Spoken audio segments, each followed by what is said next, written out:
Good morning. ഞാനൊരു സാഡ്കോ എന്ന് പറയുന്ന ഒരു പ്രൊജക്ടറിനെ കുറിച്ച് പറയാനാണ്, പ്രൊജക്ടറിൻ്റെ റിവ്യൂ ഒന്നുമല്ല, പ്രൊജക്ടറിനെ കുറിച്ച് പറയാനാണ് വന്നത്.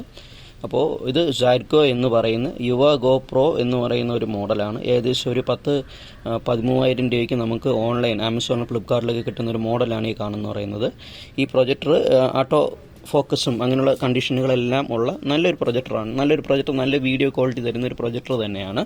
പക്ഷേ ഇതിന് മെയിൻ ഒരു പ്രോബ്ലം എന്ന് പറഞ്ഞു കഴിഞ്ഞാൽ സർവീസ് തന്നെയാണ്. ഈ സർവീസ് നമുക്കിപ്പോൾ ബാംഗ്ലൂരിൽ കോൺടാക്ട് ചെയ്യുന്നെങ്കിൽ ഒരു പ്രോപ്പർ സർവീസ് അവർ ചെയ്ത് തരുന്നില്ല, അല്ലെങ്കിൽ കോൺടാക്ട് ചെയ്ത് റിപ്ലൈ അവർ തരുന്നില്ല. അപ്പോൾ നമ്മൾ നാട്ടിലുള്ള ഭാഗങ്ങളിലൊക്കെ അന്വേഷിച്ചപ്പോൾ സമയത്ത് പോലും അവർക്കും ഇത്തരത്തിലുള്ള പ്രൊജക്ടറുകളൊന്നും അവർ റിപ്പയർ ചെയ്യുന്നില്ല. അപ്പോൾ എനിക്കിതിലുള്ള കംപ്ലൈൻ്റ് എന്ന് പറഞ്ഞു കഴിഞ്ഞാൽ, ഇതിൻ്റെ അകത്ത് ഒരു ഫാനുണ്ട്. ഇതിൻ്റെ നമ്മൾ ഈ ഇത്തരം പ്രൊജക്ടറുകൾ വാങ്ങിക്കുന്ന സമയത്ത് ഇതിൻ്റെ ഒരു ഫാൻ ഇങ്ങനെ കിടന്ന് കറങ്ങുന്നതായിട്ട് നമുക്ക് കേൾക്കും. ഈ ഫാൻ സ്റ്റക്കായിപ്പോയി. അപ്പോൾ ഞാനൊരു പ്രൊഫഷണലല്ല, അത് ആദ്യമേ പറയാൻ, ഞാനൊരു പ്രൊഫഷണലല്ല. അപ്പോൾ ജസ്റ്റ് ഇതിനെ ഒരു ക്യൂരിയോസിറ്റി, എന്തായാലും നമുക്ക് റിപ്പയർ ചെയ്താലേ പറ്റുള്ളൂ, അങ്ങനെ ഞാൻ നോക്കി അടിച്ചതാണ്. അപ്പോൾ ഇതിൽ ഇതിൻ്റെ ഡിസ്മാൻഡ്ലിംഗ് ആണ് കറക്റ്റ് പറഞ്ഞു കഴിഞ്ഞാൽ. ഈ പ്രൊജക്ടറിനെ കുറിച്ച് ഡിസ്മാൻഡ്ലിംഗ് ഞാൻ യൂട്യൂബിൽ നോക്കുന്ന സമയത്തും മറ്റു പല പ്ലാറ്റ്ഫോമിൽ നോക്കുമ്പോഴും പ്രോപ്പറായിട്ട് ഒരിടത്തും കാണിക്കുന്നില്ല. ഇതിന് തൊട്ട് മുമ്പ് വേറൊരു മോഡൽ ഉണ്ടായിരുന്നു, ഒരു 7,000 മോഡൽ, അതിന് മാത്രമേ ഉള്ളൂ. അപ്പോൾ ഈ ഒരു മോഡലിനെ ഡിസ്മാൻഡ്ലിംഗ് ഒന്നും പ്രോപ്പറായിട്ട് കാണിക്കുന്നില്ല. അപ്പോൾ അത്യാവശ്യമുള്ളവർക്ക് ഇനി എവിടെയെങ്കിലും കൊടുത്ത് ചെയ്യാൻ കഴിയുന്നെങ്കിലും ഈ ഡിസ്മാൻഡ്ലിംഗ് അങ്ങനെ അറിഞ്ഞുകൂടാത്തവർക്ക് മാത്രമാണ് ചെയ്ത് തരുന്നത്. അപ്പോൾ ഈ ഒരു പ്രൊജക്ടർ ഞാൻ ഡിസ്മാൻഡിൽ ഇപ്പോൾ ചെയ്ത് വെച്ചിരിക്കുന്നതാണ്. അപ്പോൾ ഇത്തരത്തിലുള്ള ചെറിയൊരു പ്രൊജക്ടറൊക്കെയാണ് നമ്മൾ വാങ്ങിച്ച് ഡിസ്മാൻഡിൽ ചെയ്യാൻ ഉദ്ദേശിക്കുന്നതെങ്കിൽ മിനിമം നമ്മുടെ കയ്യിൽ ഇത്തരത്തിലൊരു പ്രിസിഷൻ സ്ക്രൂ ഡ്രൈവർ സെറ്റ് നമുക്കുണ്ടായിരിക്കണം. ഇതെന്ന് പറയുന്നത് ഞാൻ ഇവിടെ നമ്മൾ ലോക്കൽ ഷോപ്പിൽ നിന്ന് വാങ്ങിച്ചതാണ്. ഏകദേശം ഒരു 10-200 രൂപ ആയിട്ടുള്ളൂ. നമ്മുടെ ഈ ലാപ്ടോപ്പും അത്തരത്തിലുള്ള ചെറിയ സാധനങ്ങളൊക്കെ റിപ്പയർ ചെയ്യാൻ പറ്റുന്ന ചെറിയ സ്ക്രൂ സെറ്റുകളൊക്കെ വരുന്ന ഒരു സ്ക്രൂ ഡ്രൈവർ സെറ്റാണ്. അതുകൊണ്ട് ഇത്തരത്തിലുള്ള ചെറിയ കൊച്ചു സ്റ്റാർ, മൈനസ് തുടങ്ങിയ എല്ലാ സാധനങ്ങളും വരുന്ന ഒരു സെറ്റാണ്. ഇത് വെച്ച് മാത്രമേ നമുക്കിതിൽ ഇത്തരത്തിലുള്ള ചെറിയ ഇത് നമുക്ക് ഇളക്കാൻ കഴിയുകയുള്ളൂ. അപ്പോൾ ഇത് ഇളക്കി വെച്ചിരിക്കുന്നത് കൊണ്ടാണ് ഇങ്ങനെ ഇരിക്കുന്നത്. അത് ജസ്റ്റ് എന്തൊക്കെയാണ് ചെയ്യണമെന്ന് പറയാം. പലർക്കും ഇതറിയില്ല എങ്ങനെയാണ് ചെയ്യാനുള്ളതെന്ന്. അപ്പോൾ ഇതിൽ നമ്മൾ ആദ്യം നോക്കുന്ന സമയത്ത് പവർ സ്വിച്ചിൻ്റെ ഈ നടുക്കായിട്ട് ചെറിയൊരു സ്റ്റാറിൻ്റെ ഒരു സ്ക്രൂ ഉണ്ടാവും. ഇതൊക്കെ ഞാൻ ഇളക്കി വെച്ചിരിക്കുന്നതാണ്. ഇത് മറ്റൊരു സ്ഥലത്ത് വെച്ചാണ് ഇങ്ങനെ വീഡിയോ ചെയ്യുന്നത്.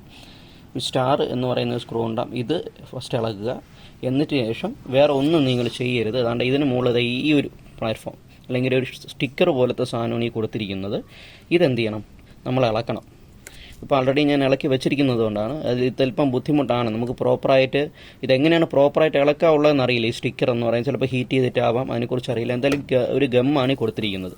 ഇതിങ്ങനെ ഇളക്കി കഴിഞ്ഞാൽ ഏതാണ്ട് ഇതേപോലെ ഓപ്പോസിറ്റ് ഈ 2 സ്ക്രൂ ഉണ്ടാവും. ഈ സ്ക്രൂ രണ്ടും ഇളക്കി കഴിഞ്ഞതിന് ശേഷം നമ്മൾ ഇതിനെ ജസ്റ്റ് ഒന്ന് മുകളിലേക്ക് പുഷ് ചെയ്ത് ഫ്രണ്ടിലേക്ക് ഇങ്ങനെ ആക്കി കഴിഞ്ഞാൽ ഈ പോർഷൻ എന്ത് ചെയ്യാം, നമുക്കിങ്ങനെ ഇളക്കിയെടുക്കാൻ സാധിക്കുന്നതാണ്. അതിനുശേഷം പിന്നെ വരുന്നത് ഇതിൻ്റെ ബോർഡാണ്. ഇതൊരു മെയിൻ ബോർഡാണ്. ഈ ബോർഡിലേക്ക് നമ്മുടെ ഈ പ്രൊജക്ടറിൻ്റെയും ഈ ഫാനുകളുടെ എല്ലാം കണക്ഷനുകളെല്ലാം വരുന്നതാണ് ഒരു ബോർഡ്. ഇതിൻ്റെ നടുക്കതിന് തൊട്ട് താഴെയായിട്ട് ഇവിടെ ആയിട്ടാണ് ഒരു 3 പ്രിസം, അതായത് നമ്മളെ LED-യുടെ 2-3 പ്രിസവും മറ്റുള്ള പൊളറൈസറും അങ്ങനെയുള്ള സംഭവങ്ങളെല്ലാം ഇതിൻ്റെ ഉള്ളിൽ വരും. ഇതിൻ്റെ താഴെയായിട്ട് ഇതിൻ്റെ ലൈറ്റ് വരുന്നുണ്ട്. ഇവിടെയാണ് നമ്മൾ ഈ പ്രൊജക്ടറിൻ്റെ ഈ സൂമും അല്ലെങ്കിൽ പ്രൊജക്ടർ ഓട്ടോ ഫോക്കസ് ഒക്കെ ചെയ്യുന്നതിന് വേണ്ടിയുള്ള ലെൻസുകളെല്ലാം വരുന്നത് ഈ ഫ്രണ്ടിലാണ്. ഇതിൻ്റെ ഏറ്റവും താഴെയായിട്ടാണ് ഇതിൻ്റെ ഫാൻ വരുന്നത്. എൻ്റെ കംപ്ലൈൻറ്റ് എന്ന് പറയുന്നത് ഈ ഫാനാണ്. ഈ ഫാന് സ്റ്റക്കായി പോവുകയാണ് ചെയ്തത്, വർക്കാവാതിരുന്ന് കഴിഞ്ഞാൽ നമ്മൾ ഡിസ്പ്ലേയിൽ ഒരുമാതിരി ബ്ലാക്ക് സ്പോട്ട് ഇങ്ങനെ നടുക്കുന്ന പുറമേക്ക് വരുന്നതോ അല്ലെങ്കിൽ ഏതെങ്കിലും മൂലയിൽ നിന്ന് ഇങ്ങനെ ബ്ലാക്ക് സ്പോട്ട് വരുന്നതോ ഇങ്ങനെ ഫുള്ള് വന്ന് ബ്ലാക്കായിട്ട് മാറുന്ന ഒരു കണ്ടീഷനാണ് വരുന്നത്. അപ്പോൾ ഈ ഫാനിൻ്റെ മാത്രം പ്രശ്നമാണ് ഈ കാണുന്നത്. അപ്പോൾ ഫാൻ ഞാൻ മാറ്റി വെച്ചിട്ടുണ്ട്. അതുകൊണ്ട് ഇതാണ് ആ ഫാൻ എന്ന് പറയുന്നത്. എനിക്ക് തോന്നുന്നു ഈ പ്രൊജക്ടറിൻ്റെ ഒക്കെ ശരിയാക്കുന്നിടത്ത് കിട്ടുമെന്നാണ് എനിക്ക് തോന്നുന്നത്. എന്തായാലും അത് നോക്കണം. അപ്പോൾ ഇതും ഇത്ര മാത്രമേ ഉള്ളൂ. ഞാൻ പറഞ്ഞതുപോലെ ഞാൻ ഒരു പ്രൊഫഷണലല്ല, എനിക്കിത് കൂടുതൽ ഡീപ്പായിട്ട് പറഞ്ഞു തരാൻ അറിയില്ല. എങ്കിലും നിങ്ങൾ ഈ പ്രൊജക്ടർ മേഖലയിൽ വർക്ക് ചെയ്യുന്നവരാണെങ്കിൽ ഇങ്ങനെയുള്ള സാധനങ്ങൾ എങ്ങനെയാണ് അഴിക്കാൻ അറിഞ്ഞുകൂടാത്ത ആരെങ്കിലും ഉണ്ടെങ്കിൽ അവർക്ക് വേണ്ടി മാത്രമാണ് ഇങ്ങനെ ഒരു വീഡിയോ ഞാൻ ഇതിൽ പോസ്റ്റ് ചെയ്യുന്നത്. Thank you.